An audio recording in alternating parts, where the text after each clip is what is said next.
No further delay, Jason. Thank you. Good morning or good afternoon, depending on how early you woke up. So, a couple of quick questions for you. How many people have been selling real estate since at least 2020? I should see every hand here, or almost. All right, 2013? 2008? All right, let's take a big jump. 91? Okay. Who knows what all those dates have in common? Yes, the market shifted. There were big changes. So this is not new. This is just another change. During those periods, were all the changes the same? No, different things happened. So we need to adapt. This is all that is. So the good news is a lot of the tools that I'm going to be going over, you guys are probably already familiar with. Some of the information might be new, some of the ramifications might be new, but the point is, the overall thing that we're doing here, most of this has been around. Most of the skills have been around that you'll need for quite a while if you don't have them already. Now, I typically jump around a lot. I like to customize this class to what you guys want. I mean, I've taught this class or a version of it for the last 5 years, so I kind of know the material.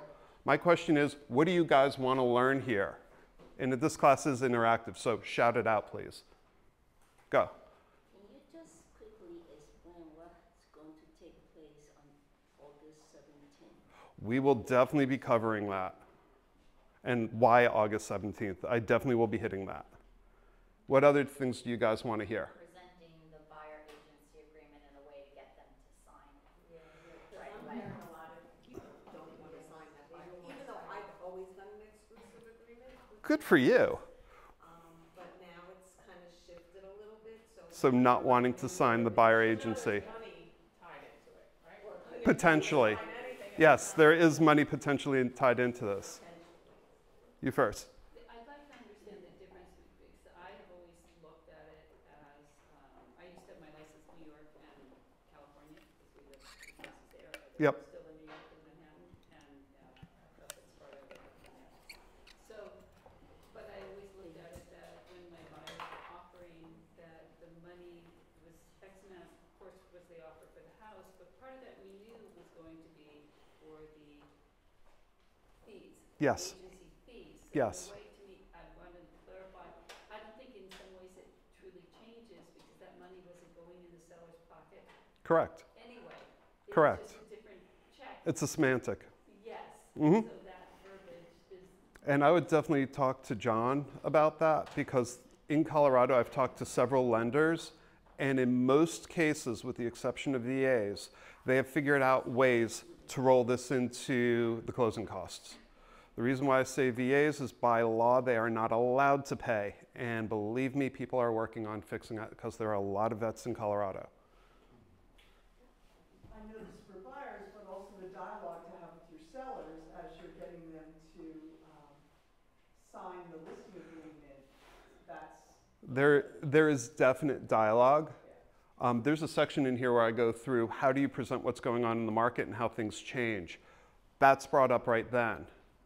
I'd also like to know, right now when somebody signs a listing agreement with you, there is, it's worth something, right? I Yep. can't go to her house and have her sign it, and then she walks in and she signs with her. Right. I can sue her, I can, whatever. What is this worth, this piece of paper? Because right now, there was no money attached to it. Now there's money attached to it. And then also, how is that going to tie in? Because right now in the state of New Jersey, as a disclosed due agent, I can't get paid by my seller. Right. Buyer if my seller is paying. So Which will likely change. likely when That I would talk to an attorney to specifically find out because I know in Colorado right now, all our forms are in the forms committee. What changes are coming out? I can only guess. I can guess at some of them that are likely, but other things I'm sure I'm going to be surprised with. So I would definitely talk to someone who knows and talk to maybe the attorney hotline on the board. Yeah, the attorneys don't know. It's with the state right now. The state has to, I guess, change the rules and regulations. Will that take place in time for August 17th? And if it doesn't, how does that move forward? And Right. a lot of these answers you don't have because nobody has them. Exactly. That leads to a question. No, no, and I'll actually be getting into some of that because I'll be going through what the settlement means, some state specific, some not. So people are not signing the buyer's form as, so I just want a good script which makes me get signed, and what value is that contract? Because lately we've been missing out the listing agent directly saying that, look, you won't get a house if you work with the buyer's agent. All my clients are being directly going and they're offering discounts in the, you know. I have scripts for that. Yeah. And It'd be nice. it's going to change, and it's going to be the Wild West for a little bit. So whatever happens in August. You can't get it. There's just limited inventory. Yeah. If we don't go there, you're not able to get us a house because there's limited inventory. The prices are going skyrocket. Yep. In spite of offering 150 Yep. above, you're not getting them houses, and every time back up.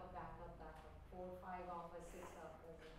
It's just There's ways around that, and even during COVID, I was able to show clients how to get homes and how to get creative. So we'll definitely hit that. So great stuff, thank you. As Simon said, I am a success coach. Typically when I'm coaching my clients, I charge $100 an hour. So I've got you guys for roughly 2 hours, that's $200. What are you gonna get for your $200 here? So if you need to take a phone call or send an email, by all means, just remember you're going to be missing what we're going to be going over. So, corporate disclaimer, no, I don't expect you to read it. Yes, I need to have that up there. The translation, you need to treat this class as a syllabus. You're not going to be able to walk out of here and be able to do exactly what I do. It took me 2 to 3 years of taking classes to do it. One of these classes was 18 weeks long. So was I good after those 18 weeks? God, no, I was awful at it. You need to practice. I've made the lawyers happy. Yes, I am from New Jersey. I was born and raised here. I talk fast. If you miss something, please talk to me. Raise your hands, interrupt me. As I said, I've taught this class for years. This is all about you. You guys are spending your valuable time here not making phone calls and prospecting to learn stuff. I also am a recovering engineer. My first job was in Bell Labs just down the road before they tore the building down. Let's see, what does that mean? I have a tendency to speak in acronyms. So how many people here know what the DISC is? Okay, about a quarter of the class. For those of you who know what it is, we're going over it. For those of you who don't know what it is, we're going over it. Congratulations. So, why am I up here other than I have a loud voice? Or Simon asked me. No, actually, I volunteered. 35 of my last 35 buyer sides. I took the client out once and got them under contract and got them the house. That means I didn't take them out multiple times, show them multiple houses, multiple write-ups. This was during COVID. It also started here. So one agent said, yeah, she gets the buyer agency agreement signed before getting a contract. That's not the norm when I was here 7 years ago or 6 years ago. Most people didn't. I did, and because I did, that set up the whole one and done thing. So it kind of goes hand in hand, and you get a nice little Benny that goes with it. What else? Well, as I said, I've been teaching a variation of this class for the last 6, 7 years at my brokerage. Been doing it virtually. I've done it in person several times. I think this is now the 4th time in 3 weeks. The good news is my ankle works, so if you see me starting to limp around, you'll know that it's not working anymore. What else? Main thing is, I have the buyer agency agreement signed before I take a client out. Now, why is that important besides we have to in the near term? The main reason is it sets you up for success. Someone was asking for my script. It's very easy. This is how you hire me. That is my script. You will see me say it multiple times. You will hear it. You will see where it comes out. Write it down. Put it to memory. It's going to be very powerful because you're going to have a contract with these people and they're going to be on the hook to pay you, which means they have now not just sort of hired you and not going to pay you. They're likely going to have to shell out some cash too. So, big difference. How do we get there? Well, that's what the process is. For those of you who are high Ds, here you go. There's the process. If you notice, the very first bullet point is the NAR. It's not bolded for a reason. It means we're going to spend only a couple minutes on it. So for those of you who think this whole thing's going to be about the NAR, It's not. I'm sorry. The title of the class should have given it away, but you're here. Are you sending us your presentation? Yeah. Okay. There's a couple places where there are QR codes where you can actually sign up. There's some other things I'll be giving away if you guys want. If you don't, that's okay too. That blurry little stool I chose as the icon for a reason. That's your value proposition stool. Why did I do a stool? Because your value proposition is held up by three things only. If you remember, I said I was an engineer. Communication was not a strong point for me. I had to learn that. It was a skill. Good news is if you guys feel uncomfortable with it, you could learn it too. Why do you need communication? Well, obvious reason. If people don't understand what you're saying, they're not going to be doing what you want them to do. The other thing is, if you're not communicating in the manner that they understand, their behavioral patterns, it's not going to sink in. How many people have teenagers or know of one? Have you ever talked to a kid and it seems like you're just not connecting with them and whatever you're saying, they're just not getting it? And then you say something like, oh, yeah, okay, I got it now. This is that. So communication is the fundamental key. I'm going to be talking about that for probably about a third of the class. The other thing up here, what's the process? About half the people or more in this country want to know what the process is. Simon, even though he's a really high D, give me the high level, he still wants to know. I have a high I. That means I like to talk a lot. I don't care. I'm in the minority. How many people have worked with engineers? How many people think they speak a different language or are from a different planet? Same hands. Okay. Point is, that's also their behavior patterns and communication styles. Super important. I love engineers. I worked with them for 18 years. I'm not your typical engineer. You'll see what that looks like in a second. So, what do you do with these people? How do you communicate with different people? Well, it's very simple. You need to learn what their style is and their tricks. We're going to be going through how you do that, because if you communicate the way someone's natural behavior style is, you're not going to be talking at that teenager and just not getting through. It's going to be, do you understand? Yeah, got it, cool, let's go. You don't run into that situation where people object, don't want to sign, want to see hundreds of homes. Oh, by the way, very first home I sold was here in Summit. It was a new construction, tear down build, 1.65 million. Sounds great for a new home, right? Took me 9 months. I showed that client 127 homes. The inventory turned over twice. Does that sound like fun now? Yeah, that's why I learned all this stuff. All right. So I mentioned I was an engineer. I am a recovering engineer. I have this picture because a lot of times you can't see my head when I do this virtually. Spent 18 years in engineering. Got 35 patents, master's from Columbia while working full-time. Does anyone know why I just said that? Besides sounding impressive. You're a multitasker? No, actually I'm not. I found it very difficult. I would do one thing and then the other. I brought it up because, I'm sorry? Yes. I know people find it impressive. I can teach all of you in 20 minutes how to write a patent. I did it 35 times. I got paid to do it. That's why I did it. Do I think it's personally impressive? No, not at all, because the person who taught me how to do it has 5,000 patents. Should you compare yourself to other people? No. But the reason why I bring it up is it's a 30-second elevator pitch. People think I'm smart. It has nothing to do with how smart you are. It's how creative you are. Great, whatever. But what can you bring up to people that becomes part of your value proposition where they go, oh my God, you're the expert, you know what you're doing?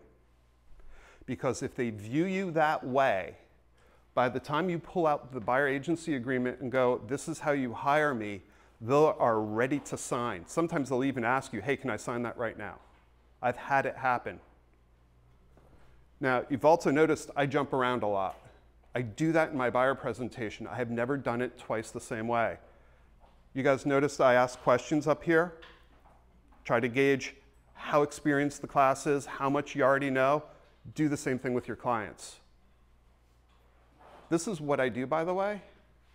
This is all sort of not theoretical, it's practical. By the way, I am turning off my volume on my phone. Anyone know why I just did that and made a point of it? You're listening. Not going to be distracted. It is going to beep, I guarantee you. I mean, it's a little earlier. It's 2 hours earlier in Colorado, so people are still just getting going, but keep going. Why else would you do that? Why would you show your clients that you've turned off your phone volume? Yes? Well, if you, it is also a sign of respect, and a sign that you are professional, and you respect their time. Yep. Absolutely. So, 18 years of engineering. Bought my first home when I was 23, working at Bell Labs. It was a house hack. It was a 2-family house. Sold that, bought my second home, moved in with my girlfriend, now wife, Trish, Giassa, or Pat, depending on how old or how long ago you've known her. How many people think all of that experience is exactly what you need to be a real estate agent? Point is, if I could learn it, so can you. Everything I'm going to go over here is learned.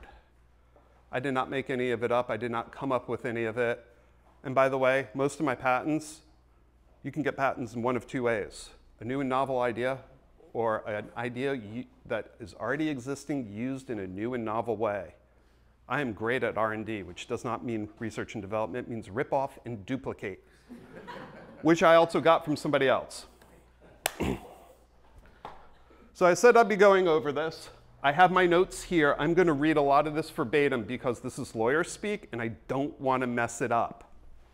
So I was advised by not one, but 2 real estate attorneys in Colorado. One is with the board, one is a practicing attorney. What I am saying is going to be heavily biased towards Colorado. Why am I going over this? Obviously, we're not in Colorado. Go talk to your attorneys here. Go talk to the board members here. Go onto the website and set up an appointment to meet with those attorneys if you have questions. Or talk to your brokers, because they're doing it too. So, when I first wrote my notes, it's changed a little bit. 1 million of the 1.5 million agents that are NAR members have been released. Now it's closer to 1.25 million. All state and local associations have been released. All association-owned MLSs. What does that mean? How many of you belong to GSMLS? About half the room. Congratulations, GSMLS is not one of the MLSs that have been released. Released in the, as part of the settlement from the lawsuit from Sitzer Burnett. They can still be sued as part of this. But GSMLS members cannot. The members cannot, the MLS can, because it's owned by brokerages, not by an independent agency. Now, there's a website you can go check. What does it mean? There might be additional fees. What do you do if there's additional fees in your MLS? Who pays those? Or do you pass it on to your clients? It's a great way of lowering fees, guys. Thank you. You had a question. Don't they give you some time to opt in so you can be protected? Potentially, but there's more classes in here that aren't protected right now. But they did give time, right? I forgot. I don't remember the date. The MLS itself has to work with their attorneys to get protections through NAR, or they have to change their structure. What about individual brokerages? Those little mom and pop? Those I'm getting into. So thank you for asking that. All brokerages under $2 billion in revenue are protected. That means big boys like EXP, as we continue to grow, maybe not. Another question. What about, because of this lawsuit, what about potential new brokers? Are they going to be protected or? New brokers will be protected. New brokers? Yes. Good question. Yes, as long as they're NAR members. So who's not protected right now? Anyone here at KW or Coldwell Banker or Weicker? Any other franchisees? Yeah, those aren't protected right now. Over $2 billion, not protected. Home Services of America is protected as of last week. I think I saw them settle. But this is just one lawsuit. There are lots of copycats. What's the reason why they're not protected? It was how the lawsuits got settled. Part of the negotiations. KW settled, Yes. but we're not. The franchise holder, meaning the KP, is still exposed. So as an agent, you're fine, Oh, right. but the broker owner is not, the franchisee holder is not, from my understanding, subject to change. But Anywhere which owns Coldwell Banker, They settled, right.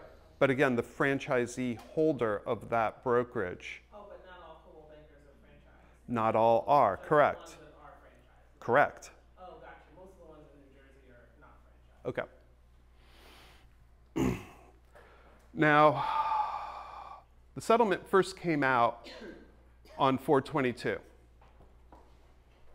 Why do I bring that up? Because this is where the mid-August date, the August 17th date comes from. The settlement had 121 days for implementation. So even though it was ratified later, that's where this date comes from. What else? Or what does that mean? MLSs don't have to change until that mid-August date. You can still get compensation in there. DOJ has weighed in on this. They do not want to see any compensation listed. But seller's concessions can still be listed in the MLS. And seller's concessions can be used to pay buyer's agents. What do you think is going to happen? It's all gonna be selling. There are going to be seller concessions, yes, listed. Up to the seller how to use it. And what part of the MLS can you list that seller's concession? Is it in the client fault or is it? That is state by state and is likely to change. So right now, I would say stand by and ask questions. Because whatever I say right now, I guarantee it's going to change at least 2 more times before mid-August. They're still meeting, they're still changing, they're still talking. Keep in mind, it can't be advertised to the public. So Nope. If it's in the documents, I don't know, I'm a member of Garden State, but I don't use that. If it's in documents, can the general public see that? No. No, so that would be a logical place. Agent remarks you're not allowed to do it because if general public or another agent can see it. Well, this is Hudson County. This is my main MLS. Okay. If another agent can see it anywhere, Hudson County is saying you're not allowed to do it. But again, this is all subject to change. But I'm just thinking Garden State, with what you're saying with the seller's disclosure, that could be a workaround. Potentially. Again, check. This is all stuff that's going to change. One of the big things that agents were going to do was put it on their website. DOJ said, yeah, don't do that. We'll come after you individually. Just as a heads up. All right, where else am I going on this? This is fun. Buyer agents can now charge a fixed fee, an hourly fee, or a percentage of the sales price. Who thinks this is new? Yeah, no one, because it isn't. What's going to be new is we're actually going to be charging fixed fee, hourly fee, and or percentage of the sales price. Every state's going to handle this one differently. It is going to be the Wild West. Me personally, I think there's going to be 2 groups that come out of this. Those that know their value proposition and can clearly state it, who are going to charge like professionals. What's the hourly rate for an attorney around here right now? $375. Okay, you want to charge like that? Or do you want the Walmart proposition where you do a flat fee and you just churn and burn? Neither's wrong. Both are going to happen. I guarantee you're going to see it. Kind of see it right now. Who here remembers Foxtons? Couple of hands. It was a brokerage that allowed people to put their homes into the MLS. It was a fixed fee, low service. they got run out of business. They also got run out of business when the market shifted in '08. It's kind of my point. All right. Where am I going with this? In Colorado, you were not supposed to write yourself into the contract. I don't know about New Jersey, but the attorneys are now saying, write yourself into the contract. What does that mean? Put your commission into additional provisions. That's likely going to be one of the changes. Most states are going to have that change coming out. I've talked to a bunch of different people in a bunch of different states. So that means we're now party to the contract. We might not be signing it directly, but we're going to be involved. For MLSs that are not covered, and I mentioned this earlier, they may charge a per subscriber fee to fund their settlement. Those fees can be passed on to other people and likely will. Impacts. Who thinks open houses are going to be fun? Yeah.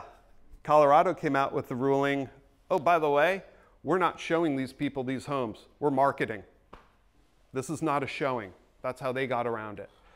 Every state is doing something different. Lab coat agents just exploded on it.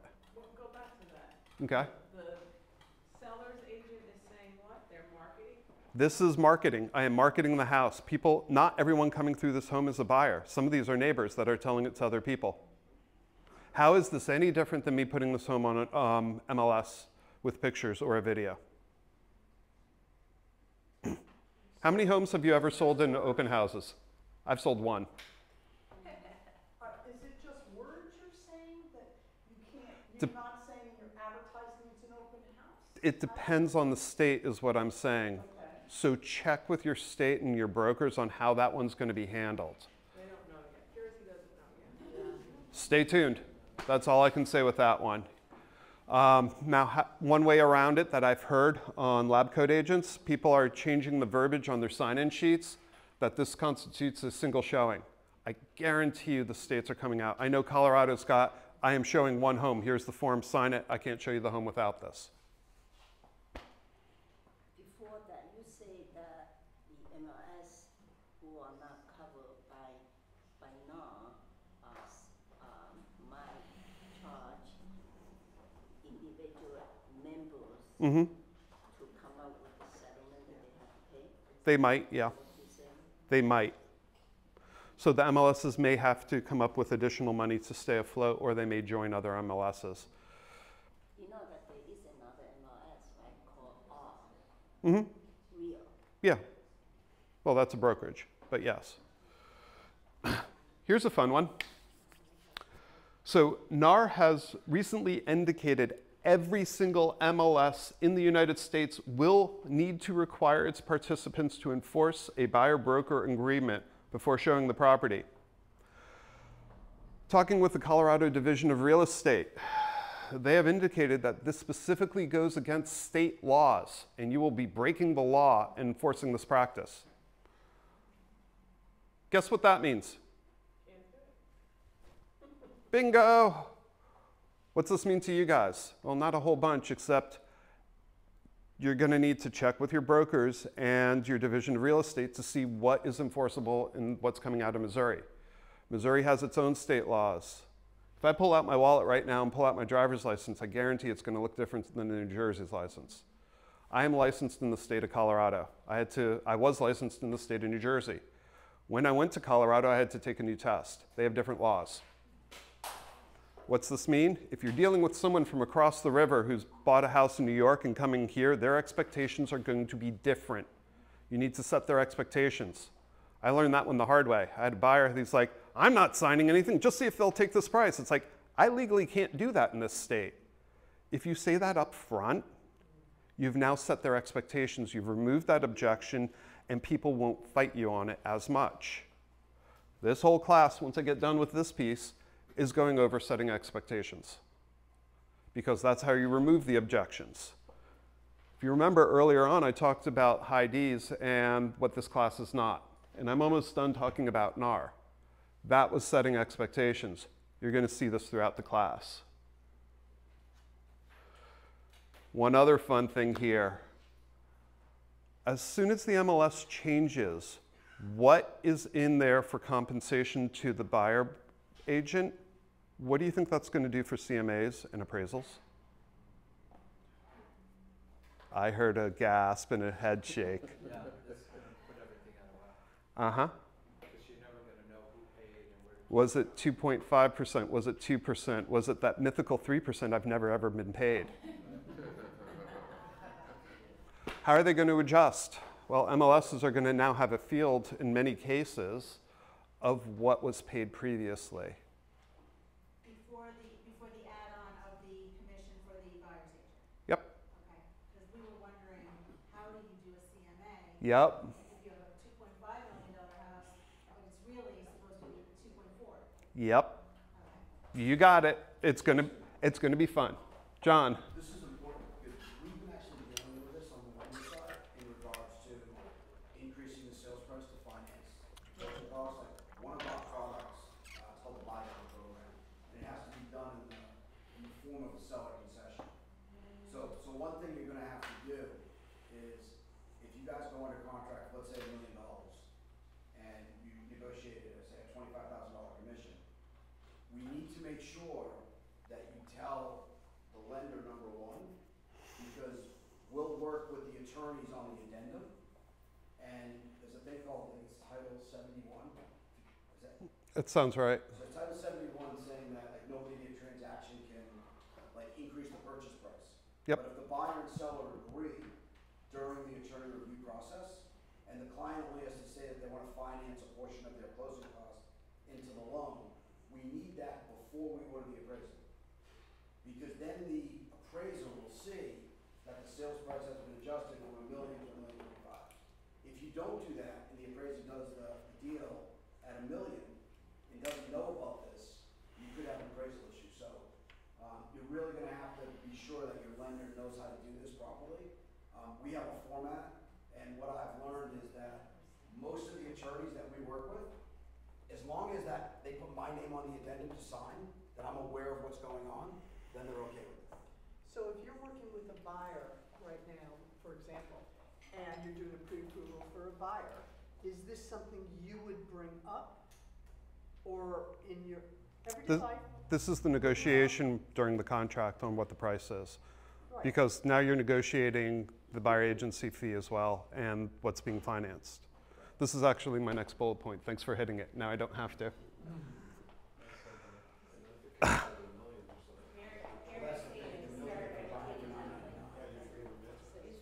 How many people pay their own E&O here? Is there a percentage that you can go up on that addendum, like on that concession, seller's concession, is there a percentage? That's a really good question.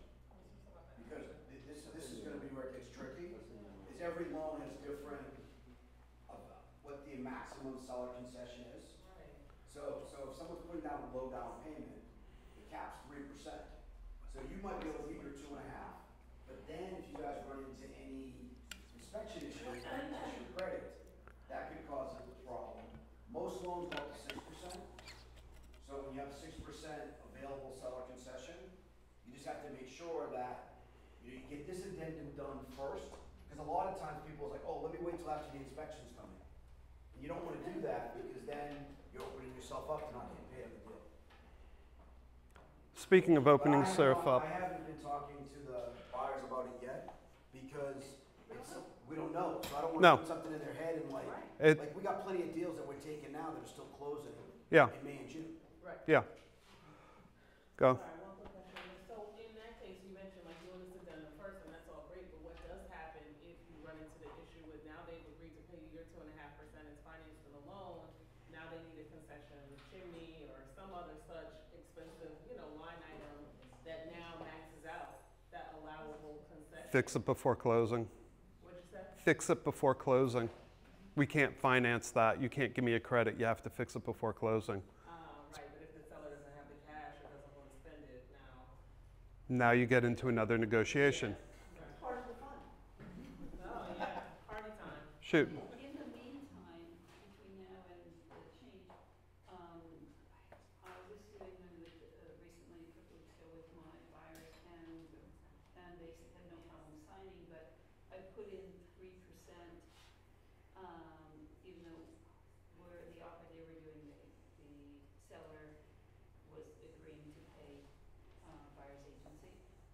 but the buyer's commission.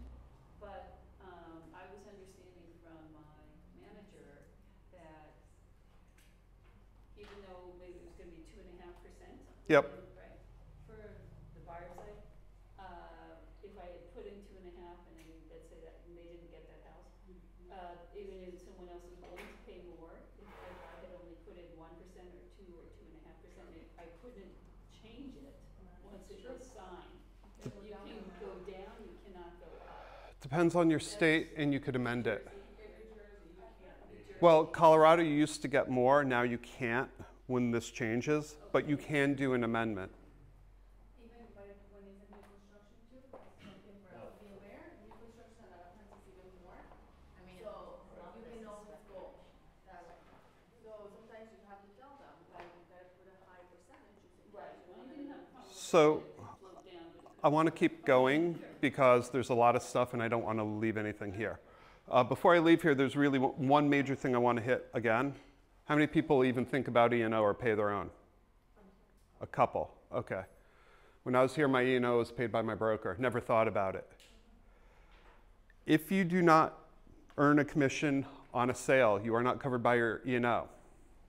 So if you don't get the buyer agency agreement signed and you don't get paid, it means you don't have E&O. Which means if you need your E&O, now you're paying out of pocket. So not only do you not get paid for your time, you're paying for the privilege of working. Why would you close the deal and not get paid? Because if you didn't get the buyer agency agreement signed, you might not. Right, because there was a big thing a couple of weeks ago, it might be a month or so ago now, on Lab Coat Agents, about someone who had a buyer agency agreement signed.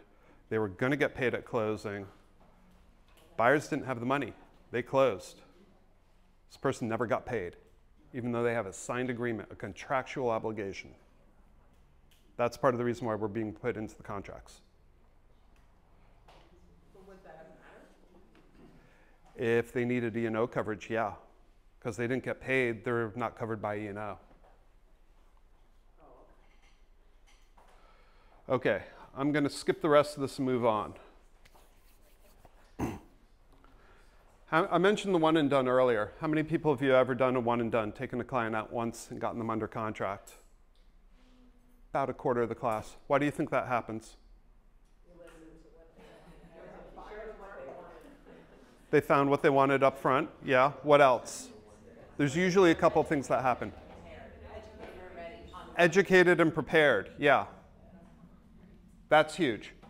That's one of the legs right here. Understanding the process. One thing I haven't talked about a lot, and we're about to get into, is qualifying the clients. How many people talk to a client and do an interview before they do a buyer consult? I see about a quarter of the hands. Oh, maybe half. Cool. I'll go over this fast then. Come on, come back.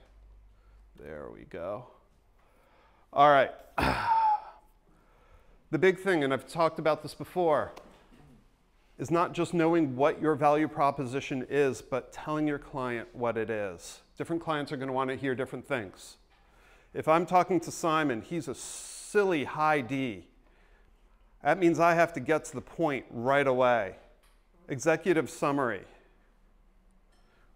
Now, why am I bringing this up? Because if you like to talk a lot, you're going to have to know and change what you're doing. Now, what else? Well, what's your value proposition? You're probably thinking, I don't know what my value proposition is. How am I different than anyone else? Well, that's kind of what you're here for. Part of it is setting expectations and qualifying people. Tell them up front, hey, listen, I'm going to be going through what this process is going to be looking like for you over the next month or 3 months or however long you're going to be looking for your home. If you want it to be done in 2 days, we can do it. If you know exactly what you want, great. What else? How about understanding that process? These are the steps. We'll be hitting that point by point. You're going to see exactly where I start to break down clients' expectations. It goes like, you're going to find the home for me. No, I'm going to give you the tools. How many people have had clients with Zillow go, can I see this home? No, it's not available. It's under contract. I get it less and less these days, but they already have the tools. You know, when my wife started selling, she had a book. There were no pictures in it. There was a description of the home. Came once a week. You don't get emails on your phone every day.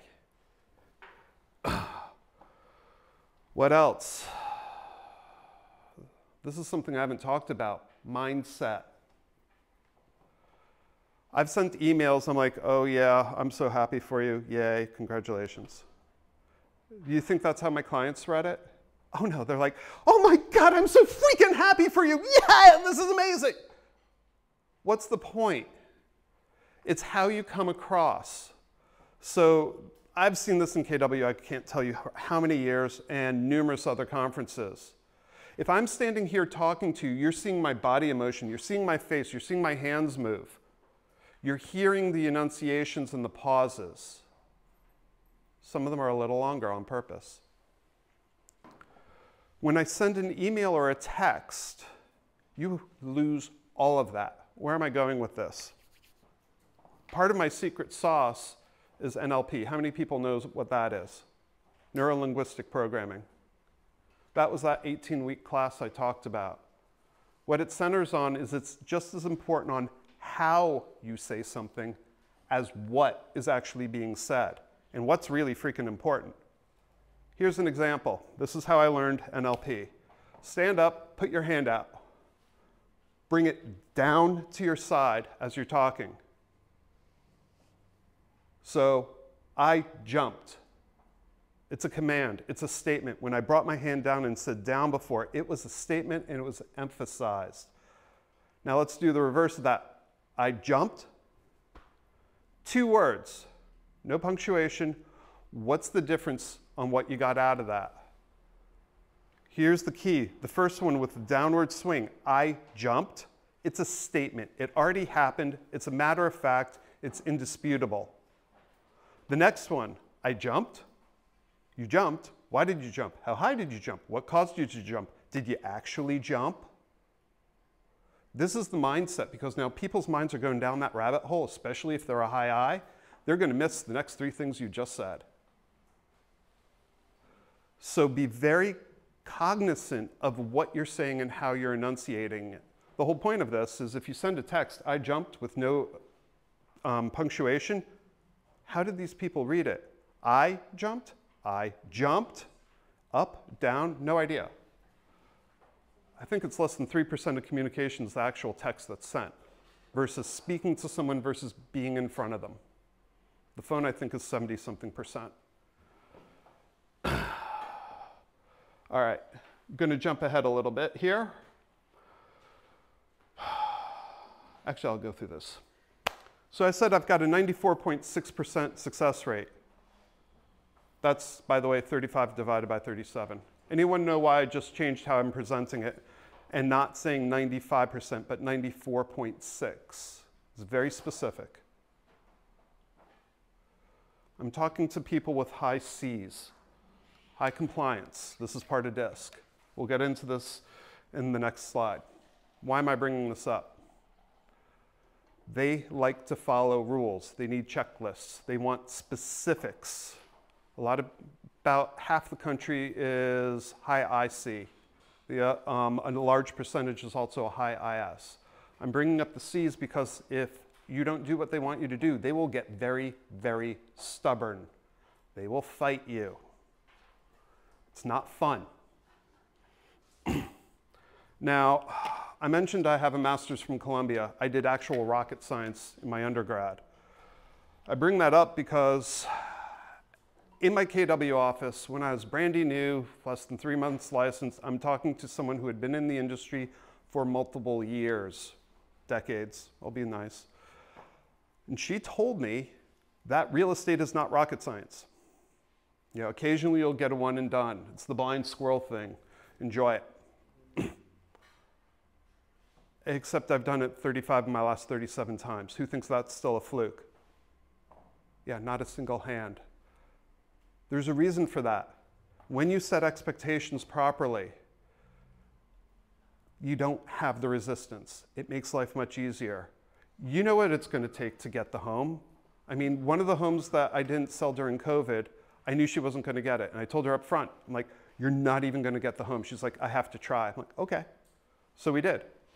There were 14 offers. She was the 13th highest. She knew up front. And I told her, listen, you know, this isn't real. This is a practice so you know what you're going to do. By the way, I do that with a lot of engineers because they want to see what the process is.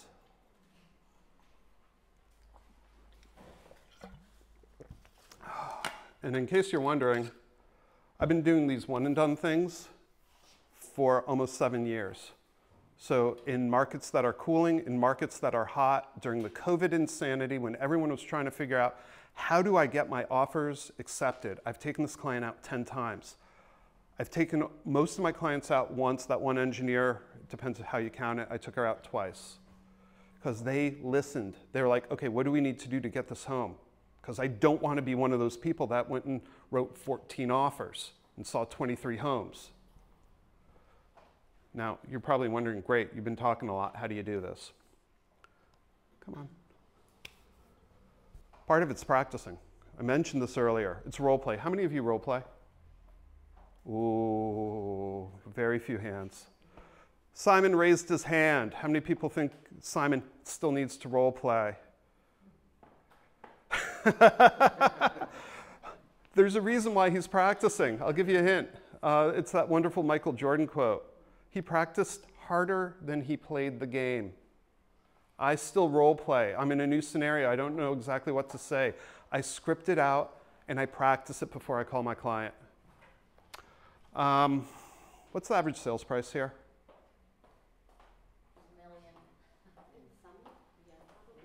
$1 million?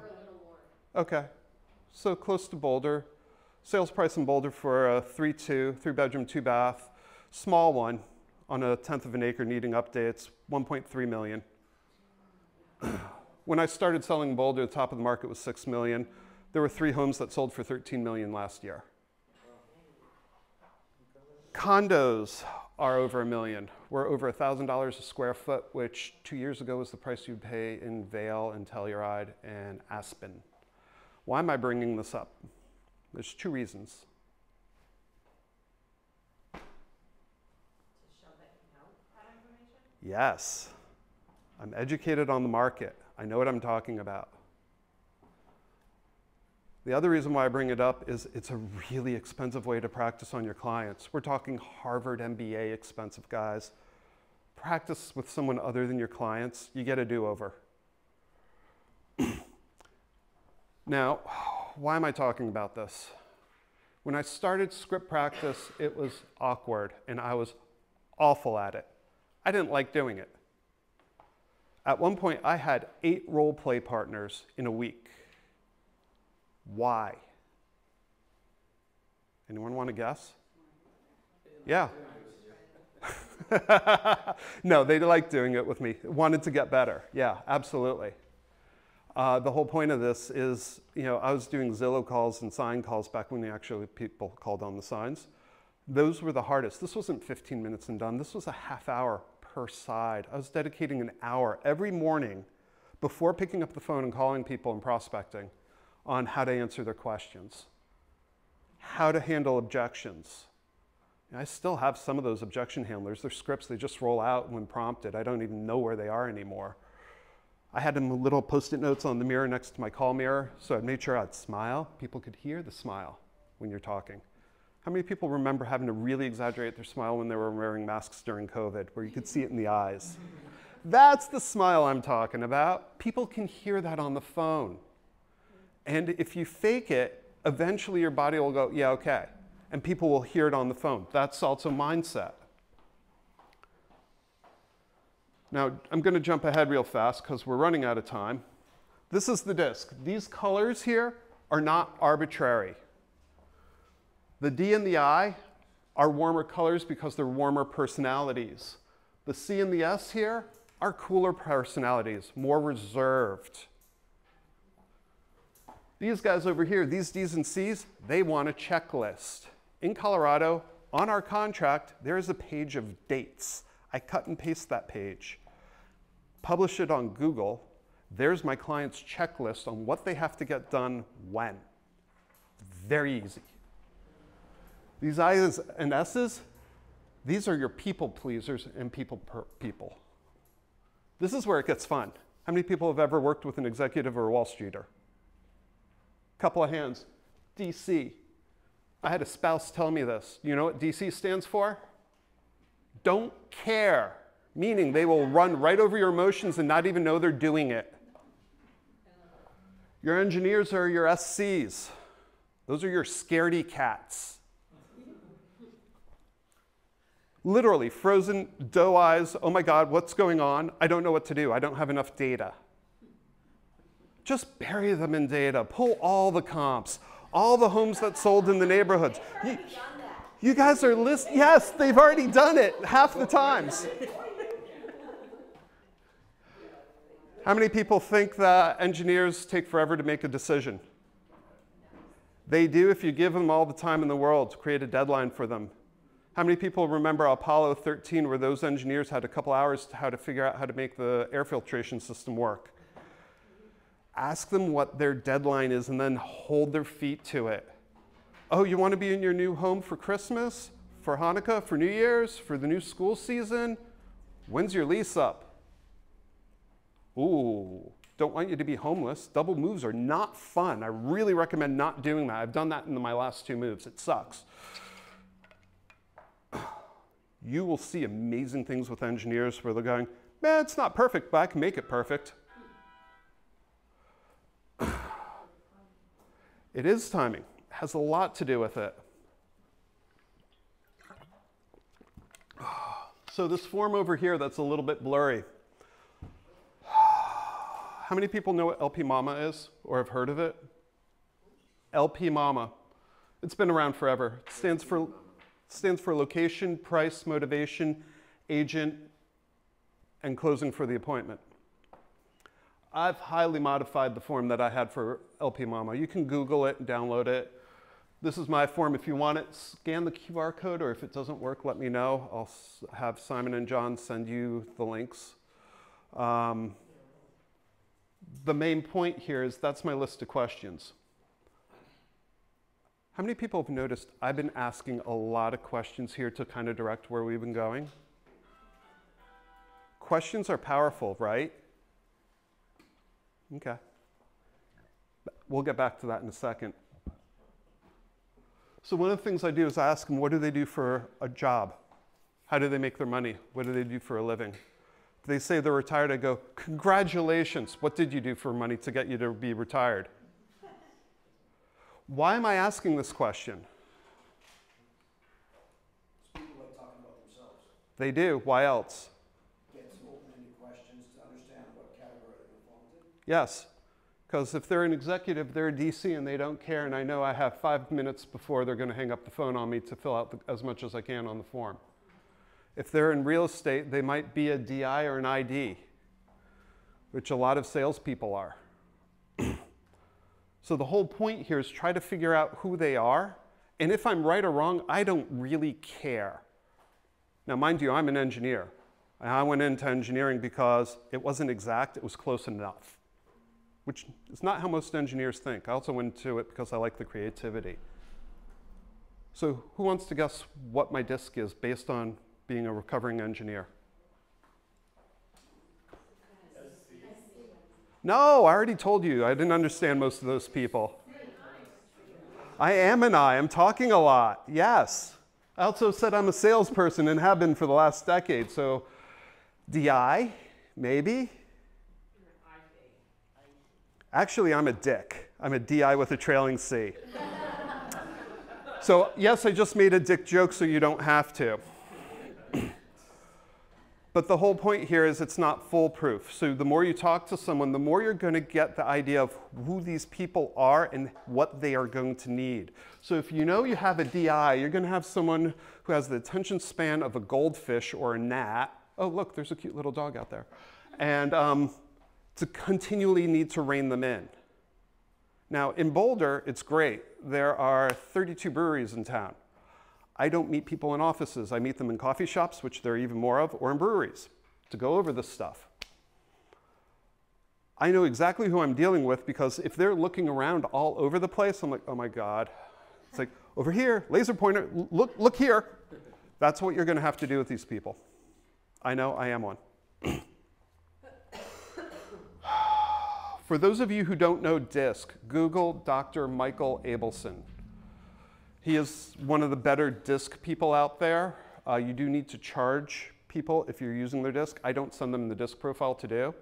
KW years ago, we were able to take some profile tests with him, then they moved away from it. But that's how I know. Generally speaking, once someone hits puberty, and definitely by the time they get out of college, their behavioral patterns are pretty set, unless they really don't like who they are, and then they could change them. Or there's a big stressor in their lives. So my big stressor when I moved from engineering into real estate, my C disappeared. I was only a DI. I had to really bring those up. But it was funny because I looked through, my wife DISC'd me before I joined her real estate team. When I joined her, we had a membership, so I took several thereafter, and when I became a coach, I got DISC'd again. All very different periods of my life, different geographical areas in the country. I didn't change a whole bunch except for that one really stressful period. Most people don't change.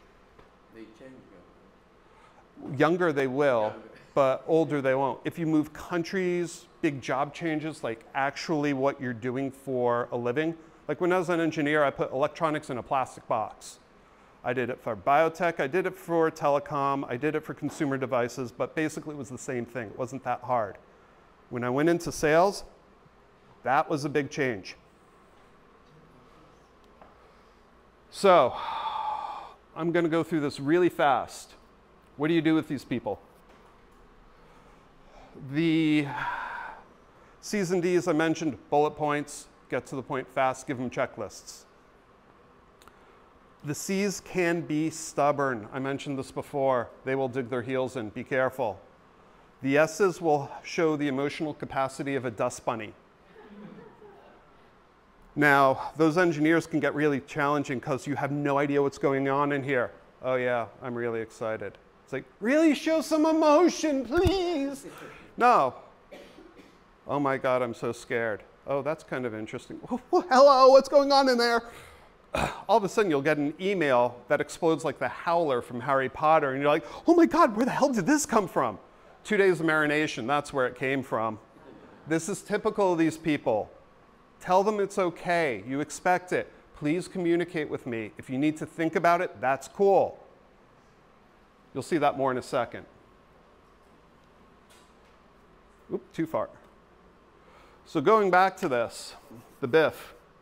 I said I ask a lot of questions. What do you do for a living? What are you looking for in a home? That starts to get them rolling. Great. Boulder has open enrollment. I had a map of every single school district in Short Hills, Summit, Chatham, Madison, and I think that's, oh, and Livingston when I worked here. I knew exactly what people were looking for. People knew exactly what school systems they wanted. Search by that, makes them happy. What else? Great. There's this lovely line right here which you can't read. What are the 3 most important things you want in your new home? How many people work with a single person? How many people work with couples? Mostly couples. This is where it gets fun. I had a stockbroker I sold a home to a bunch of years ago. It was about a month or 2 earlier than this. We pulled up to the home. I know exactly where the home is in this town. It is in Millburn, right on the border for Short Hills. White colonial, black trim, flagstone path walking up, lined with boxwoods. Quiet street out front. Daffodils were popping up between. You could smell fresh cut grass and lilacs. By the way, why did I just do what I did here? Visual, audio, and kinesthetic, smell. It's how you tell stories and engage people. So if you're telling a story to your clients so they could learn, make sure you engage all the senses. So you've got those big blue ugly lock boxes on the front door. I go up, I punch in the code, I open the door, I turn to him and went, this is the home you told me you wanted to buy, because he filled this out and it checked every single box. No, I didn't. It'd come on recently. It wasn't a particularly hot market. It was kind of cool. I knew we weren't going to go over ask. List to sale ratio was about 98% thereabouts. Cool. All right, great. I turn him loose, let him blast through the house. I stay with the wife. Am I pointing out, here's the bedroom, here's the kitchen? No. In additional comments, and having called the listing agent, key point, I called them. She told me that there was a block party that was going to be Memorial Day weekend. They have it every year. Cops close the street. Bouncy castle gets set up. Neighbors have a food truck, and they pull all their grills forward for a cook-off. She was an off-the-chart IS. He was a DC working Wall Street. If I stayed with him because he was the decision maker, I wasn't going to say anything. He didn't care. She was a people person. IS, this side, really cared. So I'm telling her about the neighborhoods, the neighbors. She already knew the schools. Now, why do I bring up the timing of this sale? Wall Street bonuses. We met up front, and I'm like, good? He goes, good. Wife turns to me and goes, oh, you speak his language, grunt. He goes, what's the list? I look at the MLS sheet, I tell him, he goes, good, write it up. His wife goes, don't I get a say? He looks at her and goes, I'm buying this house for you. You're gonna be living here, I'm sleeping here. You told me this is exactly what you wanted this morning. She's like, yeah, I do kind of love it. It feels kind of perfect. Feels perfect. Key into those words. I see what you mean. I hear you. It feels right. It gives you an idea how these people learn. Repeat that back. That's how you get in rapport. That's how you make this easy. If you get into rapport, if you do this right, you don't get objections. I brought him back to the office in Summit, plugged my computer into the screen, wrote up the offer, full price offer. It didn't warrant it. Why am I telling you all this? A couple of reasons. Call the agent, know all the special stuff that your clients are looking for that's not listed in the MLS, that's not in Zillow or Realtor.com. And the other thing is, know what's going on, both in the neighborhoods that you're selling. You know, is there a farmer's market? Is there a fair going on? Also know what's going on in the people's lives. When I worked here, I knew when Wall Street bonuses were. That's why he went full price offer. It didn't matter to him.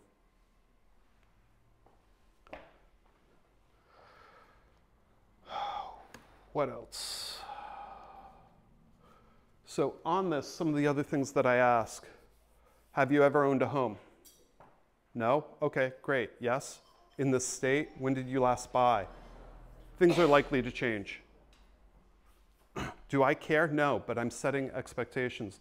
In Colorado, our contracts change every year. Sometimes in July as well. You can guarantee it. I had a client happily show me she had 1.25 pages typewritten contract. We were at 18 pages when she sold her home. We're currently at 21. Why am I bringing this up? Well, when I started selling here, contracts were at 6. How long ago did your clients buy their home if they're selling? If they're buying for the first time here, great, you're not fighting them. If they've bought before, hey guys, just want to let you know, it's likely changed.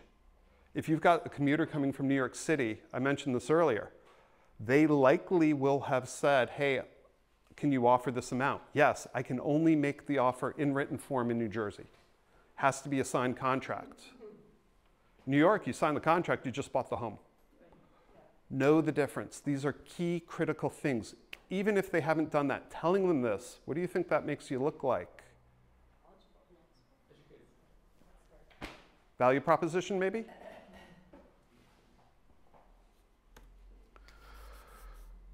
So, where's this all lead up to? I just laid the foundation here, a little bit of neurolinguistic programming, a little bit of DISC, but all these tools need to be practiced. That lets you do this, a killer buyer consult. Because all these basic skills lead up to doing that. If you do this right, you don't get objections. If you do this right, you get the buyer agency signed without any issues.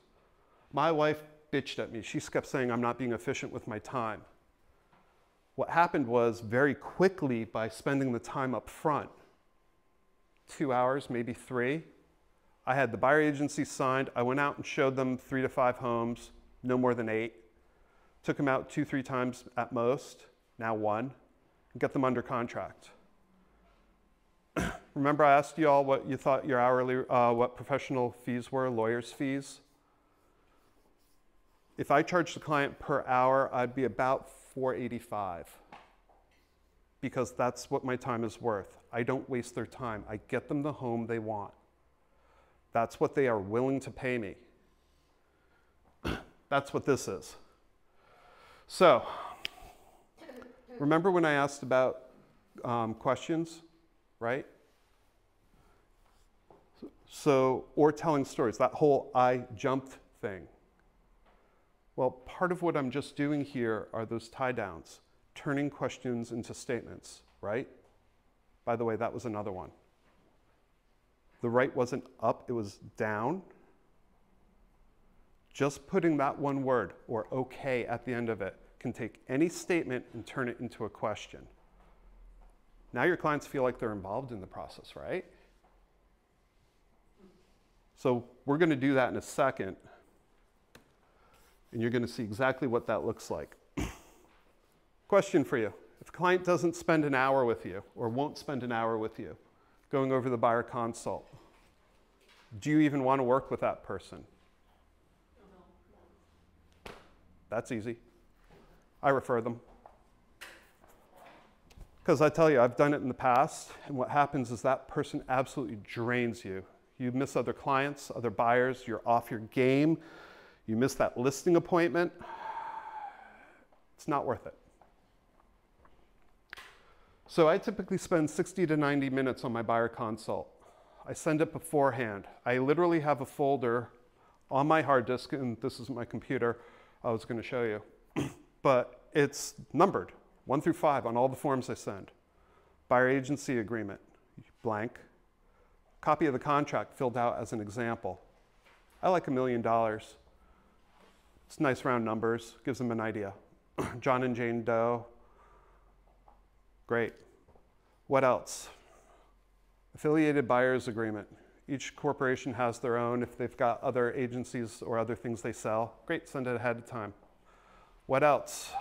Wire fraud agreement. Literally, this is everything these guys are going to see. I send it ahead of time, have the conversation. Did you read it? How many people think it's actually read? Not quite none, but less than a quarter. Who do you think are the people that do read it? The C's. The C's, the high compliance people, yes. That's why I ask the question. It's continually refining in my mind, who are these people? By the way, an ISC can act like a D when they're stressed. Chameleon, those people drive me nuts trying to figure out who they are. And eventually it dawns on me I've got the chameleon. So where am I going with all this? You know, are they a seasoned buyer versus a first time? I treat them pretty much the same, but I make them feel special while doing it. Have you ever bought before? No. Okay. Yes. Okay, just so you know, it's probably changed. I really don't care, but it makes them feel important, and that's the key. How do they feel?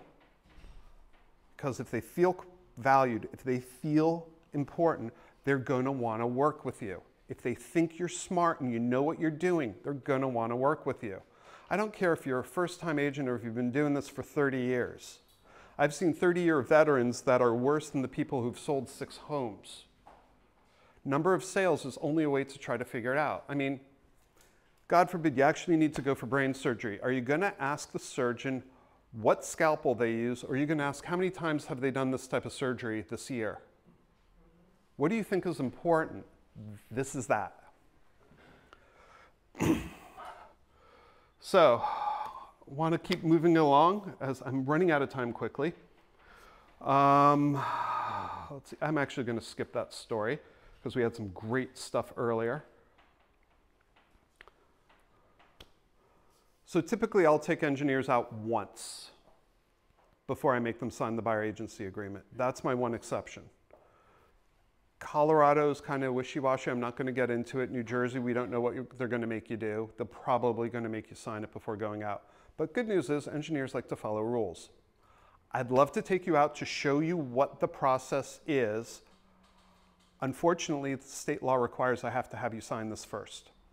We can do a single home first if you want. Have the buyer agency agreement in your back pocket after that showing. Why am I bringing this up? Because they don't know you yet. They don't know what the process is, and they're likely scared because they're scaredy cats. So, again, I want to keep getting to some of the good stuff. Know your stuff inside and out. Don't make anything up. How many people have shown 3 homes ever in a row? Okay. Do you know what the age of the water heater is on that 3rd home that you showed? More importantly, do you think you need to?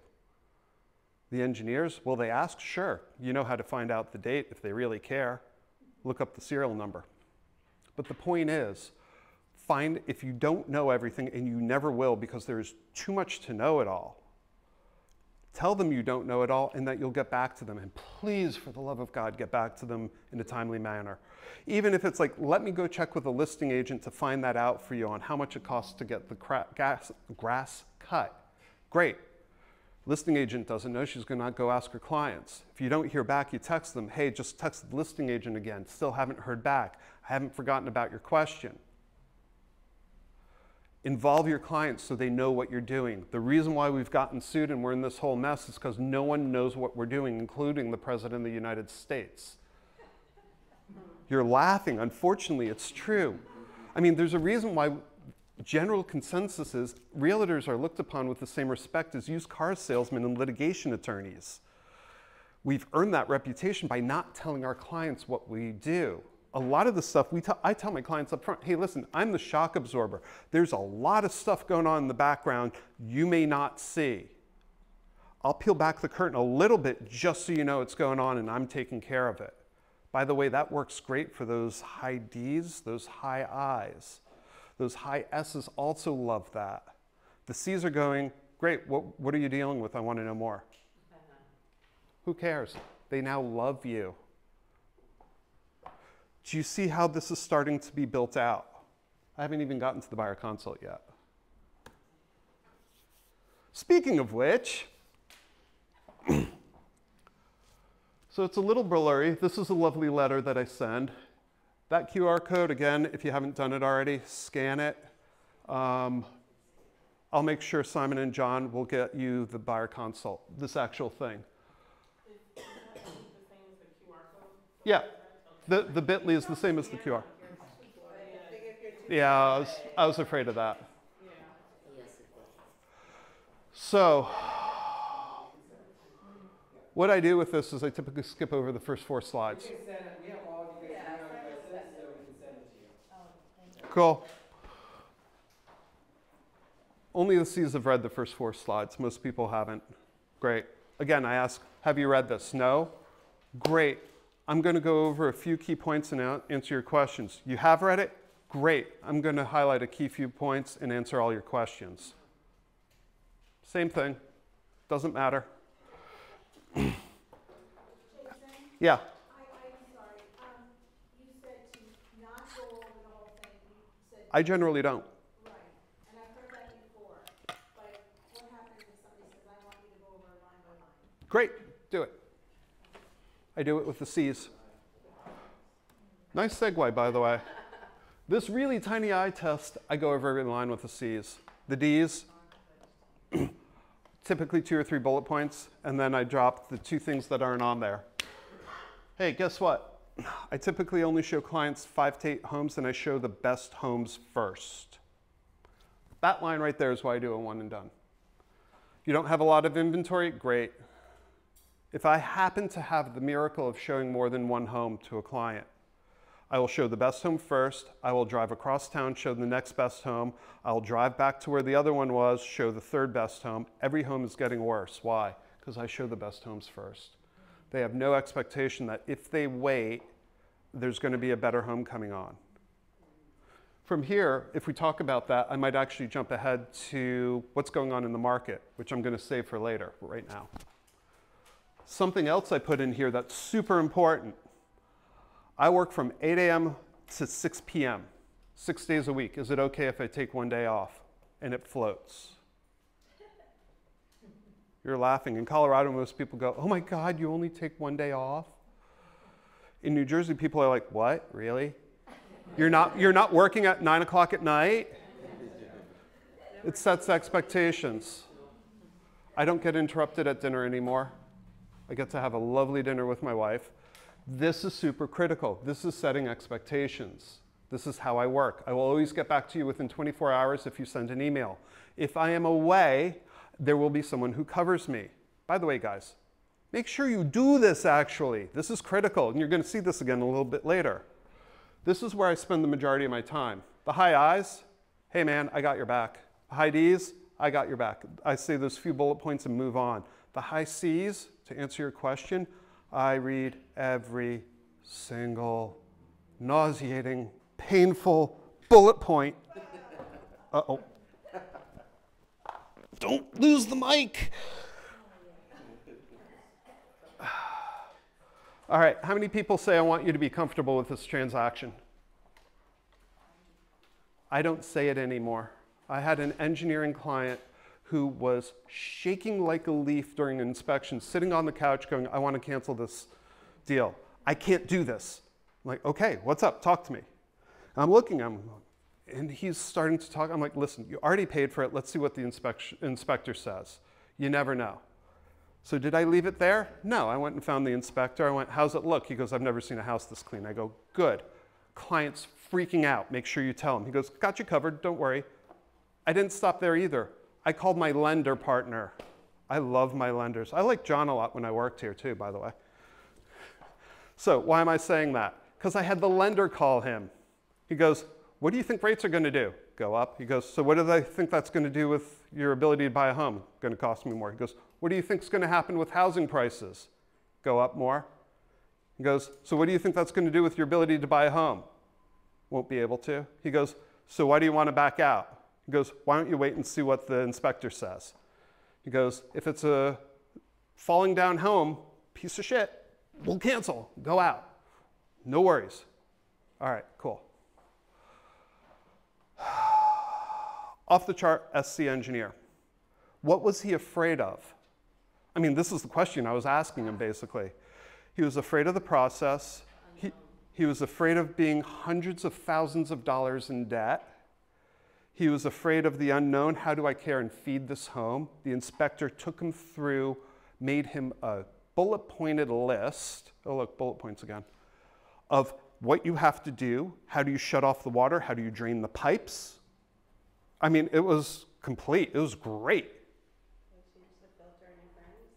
That everything. How do you change the smoke detector batteries, hardwire, everything in there. It was all nailed. He ended up buying the home, closed on it, still lives there. His dad helped him put on a massive deck, a hot tub. You get the point. So what was going on here? He was freaked out. He didn't know what to do. He was a mechanic for helicopters. If he doesn't know what to do and does the wrong thing on a helicopter, people die. So that's where he was coming from. Know where people are freaking out. Help them through it. So I said, I want you to be comfortable. I now say as comfortable as possible, as easy as possible.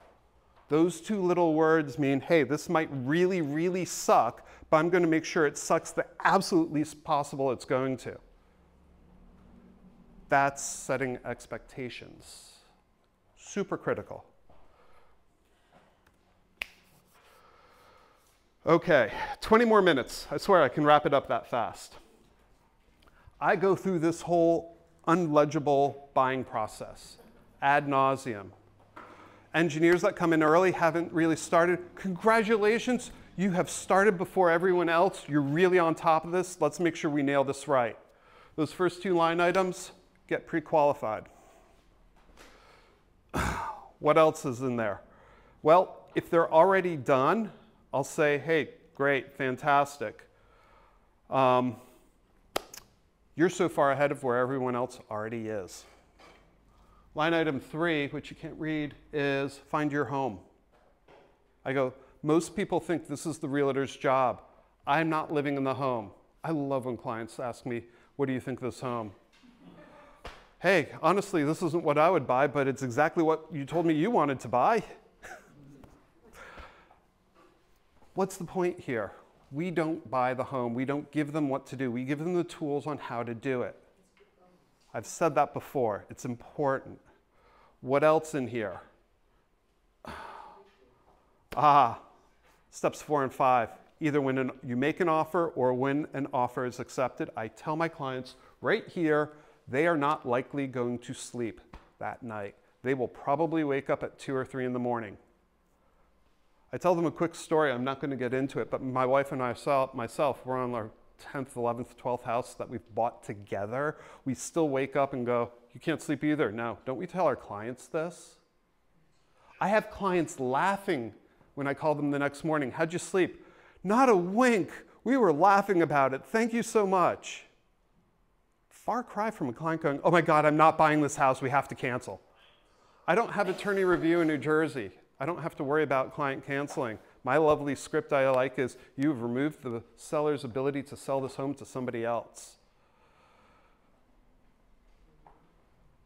What else goes on here? This is likely the largest purchase of their lives. Those SCs are freaking out right now. Those Ds, yeah, they might freak out a little bit too. But guys, you're going hundreds of thousands of dollars into debt to buy this home. You're spending hundreds, tens, if not hundreds of thousands of dollars on down payment. It's a big deal.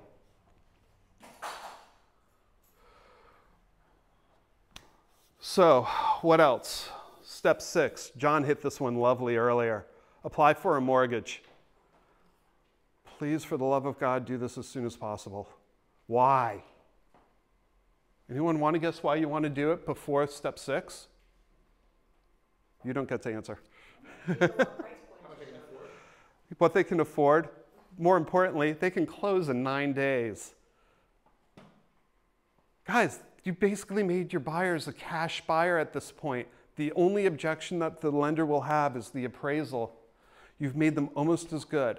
By the way, step 6 and 7, 8 that come right after step 6 happen during the same time. You are going to be insanely busy right now. We have 10 days to get through HOAs, which most single family homes in Boulder are in an HOA.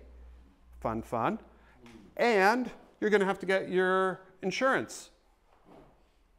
Used to be not a big deal. How many people have heard of a little fire that burned 1,000 homes near Boulder 2 years ago?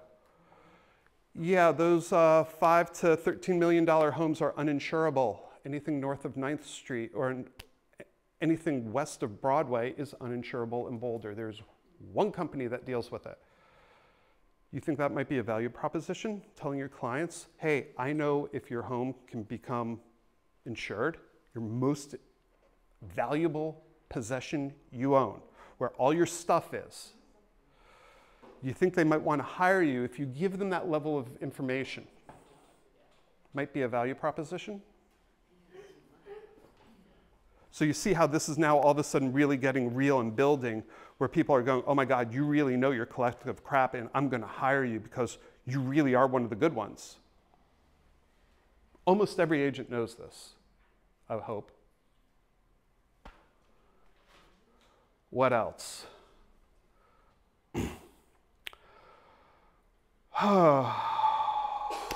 Step 9, mortgage commitment. Usually happens in 20 to 25 days. About the same here. Colorado, it's about the same. You can force it, 10 days. Cash buyers, I've had a closing in 7 days. Oh my God, my hair was on fire. Kind of explains my haircut. You can do that here too. I've done some quick closings. But the point is, set the expectations on what this looks like. So, what else do you need? Your insurance, you need that a couple of days, 10 days before closing typically. Oh my God, if you're closing in 10 days, that means you need to do it now. Is your home insurable? You know, out here, I know flood zones change quite a bit. became an issue, and could you get flood insurance or not? You know, areas that you're like, when the hell will this ever flood? I'm on top of a hill. Still an issue. Point being, now you're showing your value proposition. What else? Walkthroughs. I have a great story about a home that was on fire in Summit for a walkthrough. Point being, tell your clients about it. What are you doing? Setting expectations. How do you do this? Great. I want to make sure all the inspection items are done. I want to make sure there's no damage during when people moved out. Is the home vacant? I want to make sure something hasn't flooded or broken. Let them know here, because when you get there, they're going, hey, are we going to do this, versus trying to measure a room to put furniture in, and now you're late with your attorneys. Step 12, closing. Congratulations, you get to put your life in little brown boxes and spend the next month or two unpacking them. Step 13, I tell them, especially if they are getting their a mortgage, rest your signing hand, because you're going to be signing your name for a half hour straight. You're going to want to retire the pen afterwards. They joke, but you know, at minute 20, they start looking at the stack and they look at me and they go, you said it was going to be a half hour. And I'm just like, yep. They're like, oh my God. And afterwards, they're happy. Versus before I started saying that, they're like, oh my God, no, I don't want to go out for a drink. This sucks. This was awful. What are you doing? It's like, I didn't look forward to closings. Now I do. But that's setting expectations. Who thought talking about signing their life away for a half hour would be fun? But that's the point of the value proposition right there, doing that level of stuff. By the way, these last two slides are where I spend the majority of my time on the buyer consult. So you're probably wondering right now, when the hell do I get the buyer agency agreement signed? Usually on this slide, if it hasn't come up already. This is the house hunting guidelines slide. My favorite one is open houses. Again, I'm jumping ahead and going a little quickly here. But the whole point of that, that's when I bring out the magic line, this is how you hire me. By the way, what happens at an open house if someone's unrepresented? Get bombarded by emails and phone calls and text messages? Do you want that to all go away? Just hire me and I'll put my name down so you're working with me. It all stops. Some variation thereof is my script. So you've noticed occasionally I've had some pauses here. This is where the pauses get real. This is where the pregnant pauses start to happen. It's called the heavy lift. Let silence do the heavy lifting. In Colorado, we have a form. It is 7 pages long. This is page 3. This is super important. I'm not going to bore you with the details because the form's going to change and you're never going to see it unless you buy a home in Colorado, which I will be happy to sell to you, by the way. By the way, I have had people from this area come out with their kids looking at CU, and housing out there is stupid expensive. It is cheaper to buy a condo, have the kids live in it, and sell it at the end of 4 years. What's this? Why do I have these lines circled? I'm not going to get into Colorado law because you guys just don't care, but you guys are probably going to see something similar. This first circle up here is that, let's see, I'm not saying the words exactly. This is how I get paid. My commission is blank. Fill in your blank. I don't care if you put 2%, 1.5, 2.8, 3, 3.2, whatever. You could put in your fixed fee up here. I get paid $10,000 for you to buy a home. I don't care what the price is. Or you could put in an hourly fee. Hey guys, let's go see another open house. You're paying me more. Woohoo! This bottom one is super important. That bottom check mark on this form, you guys don't care about? I do. Because that line right there is the buyer will pay me, the seller may pay me. You're going to be seeing a lot of this in all likelihood. How does this work in reality? As I'm filling it out, it's like, hey, listen, there's some homes that might not cover my success fee. The choice is solely yours on whether or not you want to go see that home. When possible, I'll tell you what I know about the success fee. If I don't know, I'm going to have to go call the listing agent. It may take some time for me to get that information back. Is that okay with you? I'm not making the decision. They are. That is what the government wants you to do. That's the reason why there was a lawsuit and a settlement, right there. The other piece of it is it's negotiable. So where does this all come in? I mentioned it earlier. Colorado wants you to now write in your commission on the contract. We are now party to it. 3 months ago, they would say you are not allowed to do that. I know we weren't allowed to do it here in New Jersey. Guarantee this stuff's going to change. So, where am I going with all this? Remember our friends, the scaredy cats? I just went through the details with them. They're likely scared. They're probably thinking, do you know your collective stuff?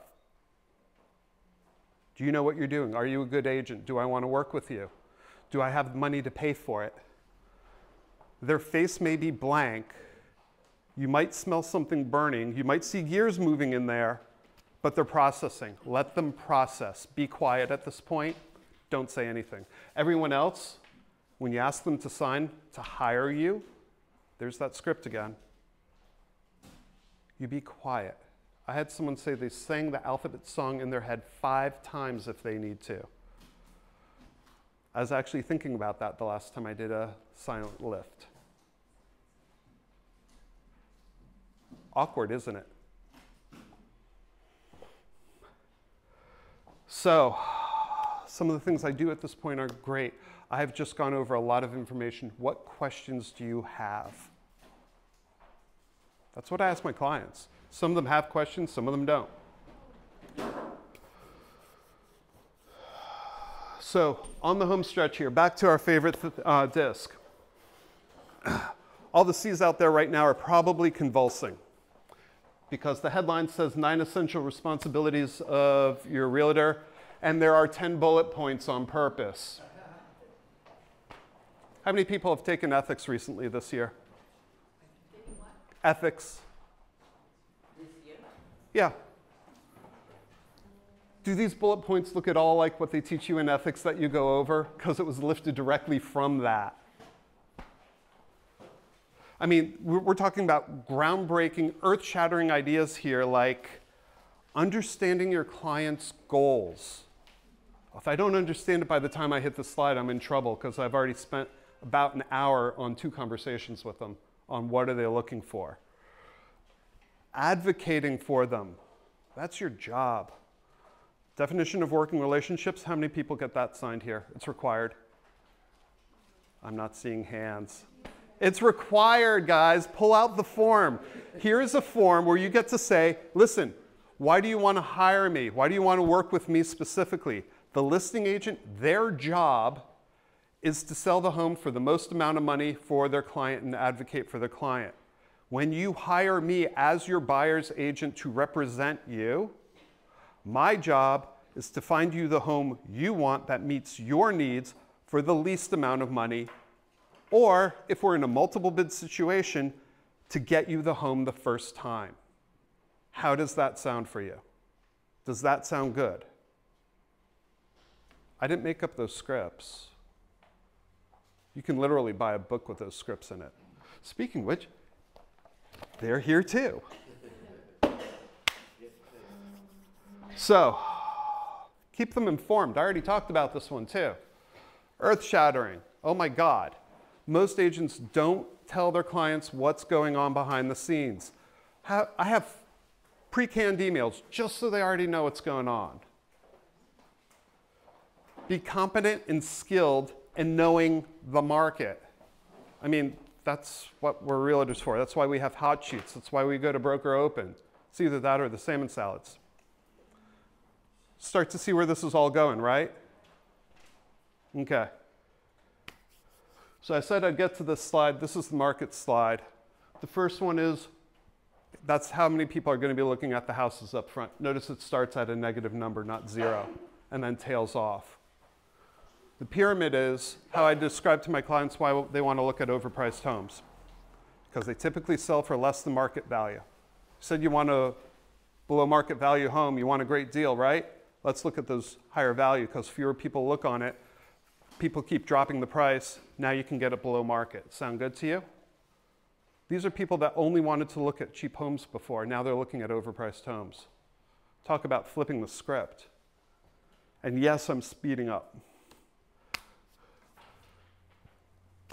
I'm going to mention the M word here. Do the math. We're not talking rocket science.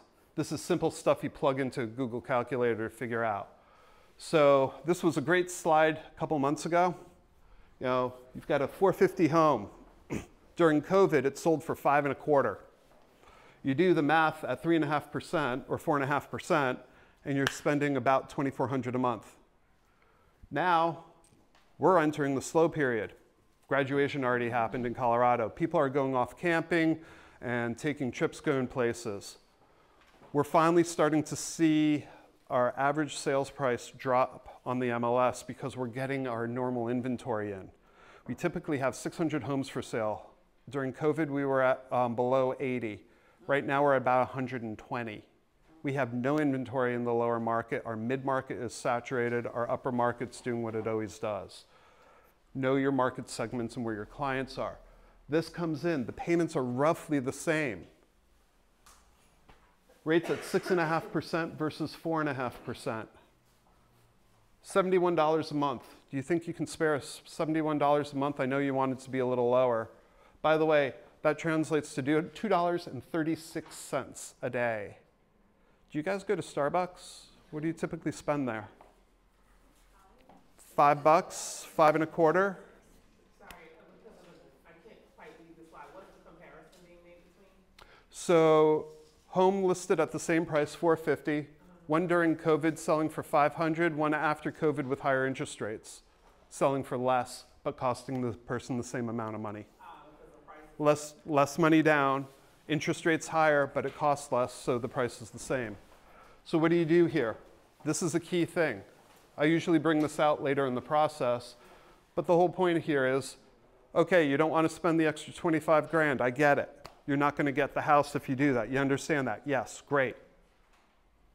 It costs you your daily Starbucks. Are you willing to spend your $5.25 and make coffee at home, or do you want the Starbucks and not get the house? This is how you start to get them thinking on what this looks like. Last couple of slides here. Why hire us? Does that look like a value proposition to anyone? I generally skip over these slides. The only thing I will hit on is managing the closing process. I have a 94.6% success rate. MLS average fluctuates between 60 to 80%. What do you think that just tells the client? Better than average. I know what I'm doing. Yeah, I'm an expert. I'll get them their home. When you hire me, I'll get you your home. This slide over here, that's great for those engineers and those high Cs. They want to know what the numbers are, what the closing costs are. The Ds may also ask you that. Tailor it to them. I'm sorry, are these in the handouts that we're getting? Yes.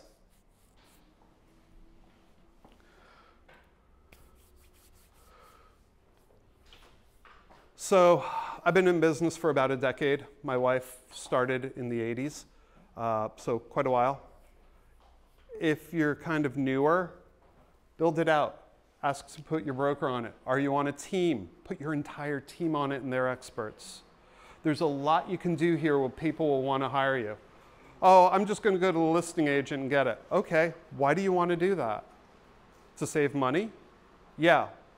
You know that they might not lower their commission depending on what they signed ahead of time, that you might actually be paying more. You might just be a client and, a consumer and not a client and not represented. You want to be represented in your single largest purchase of your life, right? This is how you get people to sign. Propaganda, literally my phrase. If you don't have reviews, start asking for them. If you have old clients, ask them for reviews. You can do it now on Google. Most of these are pulled from Google. Hell, I've been in Colorado for 6 years. Almost all these reviews are from out here. Does it matter? No, it was just written great. People in Colorado don't write a lot. They're too busy playing. I end with next steps, even though there's an FAQ page after this. If they haven't signed before, I ask them to sign again. If they don't sign or aren't comfortable, this is my script. Hey, it's all good. We just met. I don't know you yet, and you don't really know me yet. I understand. This whole process can be really uncomfortable and very confusing. My job is to make this as comfortable as possible. There's that phrase again. And as easy as possible. I used to say I'll take a client out once, but now I'll say, hey, listen, the laws have just changed. I can no longer take you out unless you sign the buyer agency agreement. I learned this one at a coffee shop. The table was about this big. My computer was out. We all had coffee. Took the form out of my computer bag, put it on the table, and I slid it over to them, put a pen on top, and I was quiet. What? It's just quiet. Uncomfortable, isn't it? Yeah. Now, because the table was so tight, I did this by accident, but figured out what happened after the fact. They didn't sign. I literally slid it back, put it into my computer bag. I took the offer off the table, literally. They can no longer hire me. Talk about FOMO. Those Ds, I thought it would hit the SCs more. No, it's the Ds. They're like, what? Their eyes got this big. But what did you just do? Oh my God, I want to hire you. It is funny to watch. Now, I used to take clients out, especially those SCs, and I would say, I'll take you out once. You cannot buy this home. This is a trial run only. I have had engineers literally crying, going, I want to buy this house. It's perfect. Can you write it up? I go, you have to sign this first. It gets super, super real here. This is where the rubber hits the road. So the whole point is, if you did everything right, if you listened to them, got into rapport, understand their languages, how they learned, how they communicate, what their behaviors are like, you get to this point and there's no issue getting them to sign. As I said, I started my real estate business here. No one got these buyer agency agreements signed before the contract here. No one. I was 1% maybe.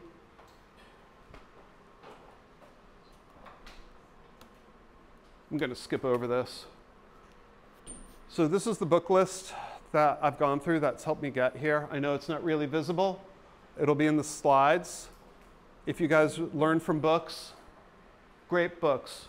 Rich Buyer, Rich Seller, most of my scripts came from there. There's a couple great ones I haven't talked about. This came from my brokerage. I passed it by the attorney to see if it was okay. That is what the verbiage is that we put into additional provisions. That X, by the way, isn't a percentage, it's a $sign. Now, the reason why that's written in is twofold. The first one is we will now get paid because it is part of the contract. Escrow sees it, it gets broken out up front. Second reason why that's in there. Buyers and sellers can now negotiate it, which is exactly what the government wants. Because listing agents negotiate up front, so do we on the back side. There's a ton of nuance that's likely to change. Check with your brokers, check with the Division of Real Estate Attorneys on their hotline, make sure this works for you. The other thing I put in is all commissions are negotiable. Talk about a CYA. When I present, here it is, my fee is. All commissions are negotiable. Great, I want lower. Okay, my commission is. It's exactly what we do on listing sites. If you've noticed with this, I said I basically R&D'd my wife's listing proposal. I treat buyers the same way she treats listing prospects. It's the exact same skill set. What's the other cool thing here? She created one slide out of this entire deck that if you guys want, you can get. The rest of it was R&D'd from other people, so I'm paying it forward. If you want to role play, whatever, reach out to Simon and John, reach out to me. You've got my contact info from that first slide. So, what questions do you guys have? Thank you so much. This is wonderful. Welcome. On the seller side, now we're going to the listing, Yep. They no longer want to pay anything. Okay. What do you say? Great. Go through the scenario of, all right, so the buyer used to pay for this. Now they're going to pay it in a different way. How many of other agents are having this in your price band, in your price market where you're going up against? Because you've effectively just raised your price by that percentage you're not willing to give. Now, as the market starts to cool, what do you think is going to happen? You're heading into the summer months. Is that the hot selling season here or the slower time? Okay. So we went over earlier how long it takes to sell a home, right? The longer it's on the market, the less you're going to get for it. So you're just de-incentivizing people to look at your homes. So you've got a smaller pool. What do you think that's going to do to your sales price? Is it going to be higher or lower? Lower. Okay. So by you not wanting to put a co-op fee on your listing to sell your home, let me ask you this question. Are you doing that to save more money or to make more money on the sale of your home, or are you doing it for another reason? 9 times out of 10, it's so I can make more money. Great.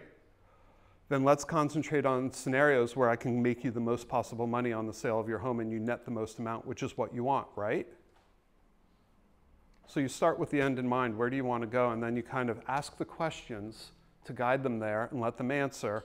And it's like, okay, from what I'm hearing you say, you want me to be able to market this to the most amount of people, to the widest audience, so we get into a bidding war and your home sells for the most amount of money, which is what I can do. That's my job.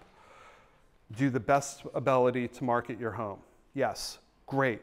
Then we should offer 2%, 2.5, 3, 4% because we want more people. You don't want me to put your home in MLS without taking pictures, right? How many people do you think would come? This is kind of like that. Good question. What else?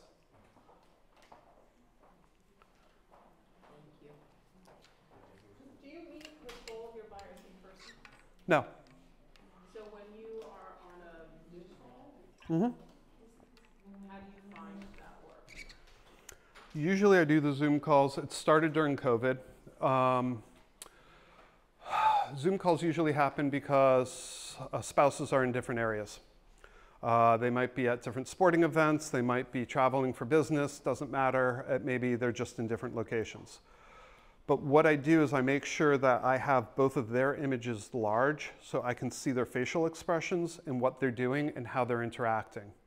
If I see them looking to the side and their fingers going, like they're typing, it's like I know they're messaging their partner, talking behind my back, and I don't care. Great. I'll even ask, hey, listen, do you guys want a few minutes to discuss something? I'll step away from the computer. You guys can mute yourselves and talk if you want. I'll stay here. I don't care. But I let them talk. I encourage it. So that gets back to the whole, hey, you come up with your 3 things that you want on your home. You come up with your 3 things, merge them together, and whoever has the most answers is the person that I talk to as the decision maker. This is part of that. But Zoom calls, I find, have become such a part of our life with meetings that in-person or Zoom really doesn't matter a whole bunch to me, as long as the connection's good and it doesn't freeze. Good question. What else? You say like most of the time you take them once, then twice. But so what is your criteria to qualify them to be your clients? Well, the first one is, are you getting a loan? Yes. Okay. Pre-qualify. No. Okay. I need a proof of funds letter because we're going to need that to make an offer. Let's talk about loan. So About lower down payment. that's fine. I don't care about the down payment as long as you qualify to purchase. If they have a loan officer, I will call the loan officer and talk to them. How strong is this person? What have you done? How much have you done? So I'll go through that whole front piece. I had a repeat client. I have a great story in my book. They bought the ghost house, if you get the book. But the whole point of the story is, here they come back again. They want to set another home because they've moved out of the haunted house. They were looking for something they could Airbnb, which in itself is a whole fraught thing in Colorado. Okay, great. What area are you looking for? Colorado? No. What area in Colorado? All of Colorado? Okay, let me explain what happens here. I have a rule, I only show homes within a half hour of my core market because any further, I really don't know what's happening and I can't help you. As you go further out, I am now outside of my MLS. I literally don't have access to the data. I have to partner with people. You have to tell me what areas I need to refer you to so we can partner. And we just kept going. And eventually we had that very uncomfortable conversation of they were going to fire me because I couldn't help them because they were looking so wide. I'm like, listen, no one agent's going to be able to help you until you start to refine and figure out what you want. Now, did they buy a hotel? Did they buy commercial? Did they buy a multifamily? No, they bought a single family home. So in this sense, which this is one of the things I would like to get better at. Like the clients are, they need a loan to buy the home. And they say their qualification is $500,000. But do you take them to see houses until like for 20, for 50? Like because there, it did in the market I am in, still a seller's market going over asking.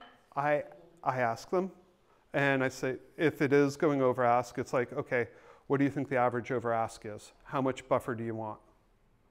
Because if you can only afford up to 500,000 max and I show you a 500,000 home and we know it's going for 600, I might as well have just showed you a $600,000 home because everything lower isn't going to look good anymore.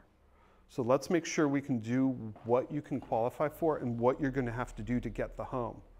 Now, some of the things I do in multiple bid situations is, listen, we don't waive inspections, but what we do is we put a cap on what we ask for, meaning we'll say we won't ask for anything under $2,500 per item. Okay, does that cover a new breaker board? Maybe. Sewer line? Definitely. Roof? Absolutely. Foundation issues? Yeah. But it doesn't cover a stuck window. It doesn't cover lead paint, you know, things like that. So getting your clients to understand where you are and what that number means. I had a client go, let's go $5,000. I'm like, okay, just so you know what a $5,000 repair cost is. That's a whole home remediation for mold. That's a new roof. Everything else you're willing to swallow. Are you okay with that? So that's the conversation that you have. You had mentioned that your last 37 deals, 36 were one and done. 35, yeah. Do you not get involved in multiple bid situations? Oh, I do. You win every single one. I have the conversation with my clients, especially towards the end. All right, are you okay if I bid $1 more than what you've asked? Some of them will say, no, it's like, okay, we need to go higher. Some of it is that sort of conversation of what will it take? Calling the agent on the other side, what will it take to get the deal is critical. One of those 35 looked at one house and Well, I took them out once. No, So but they won the bid. they won the bid, yeah. every single time. So Well, 3/4 of those homes weren't multiple bids. Because we're going back to 20, let's see, now you're making me do math, 2016, 2017. Okay, all right. Yeah, and I like to listen, that's ideal, you take them out one, but the problem is the inventory is so small. Right now, it's, Right now. I have clients that have been waiting 1.5 years looking for their right home. You're making me feel bad, like, this might take long, that I'm taking things. I'm just not taking clients out. Yeah, people want to talk about this too. Okay. I thought he was gonna. Guys, thank you. I'll be around for questions if you want. Yes. I'm the high CP, so like I go for time and I want to make sure you guys to eat. And I'm at a high age, which is hungry. So, but I want to thank everyone. You want to wrap us up, and thank you, Jason. Thank you. So the key thing is that hopefully you guys now get asked for a buyer agency agreement every single time, right? Is that what you do? Right? It's not difficult to do, so you can ask them. As Jason said, is that you're hiring me to do the job, and also with the recent law change, it is required for us to sign this document before we go out to see any property. Right? That is the key. Right? So again, communication is key. Asking question is key. Asking the right question is the key thing. So make sure you ask all the right questions. And hopefully you guys all do buy consultation now because you should do buy consultation. And make sure you talk to your lender. Make sure during the buy consultation,